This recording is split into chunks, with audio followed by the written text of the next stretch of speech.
Upravo smo potpisali protokol sa aerodrom Nikola Tesla i JAT Airwaysom koji će omogućiti da sutra, tačno u ponoć, prva grupa od 50 zaslužnih građana Republike Srbije poleti za Brisel bez viza. Prvi ćemo proći kroz granicu sa našim biometrijskim pasošima bez viza i kao prva destinacija naravno simbolično je izabran Brisel. Međutim, današnji sporazum,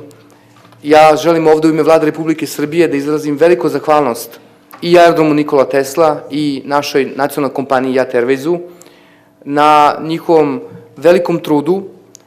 jer su obezbedili da u roku od 6 dana naši građani posete ne samo Brisel, nego i Rim, Berlin i Pariz, na onome što će propratiti naši mediji, što će biti veoma simbolično prvo putovanje bez viza naših građana u Evropu i početak jedne velike operacije Evropa za sve, koju ćemo dalje širiti u godinama koje dolaze. Ovo je veliki napor za naše dve nacionalne kompanije iz razloga što se ono odvija u jednoj godini koja nije laka,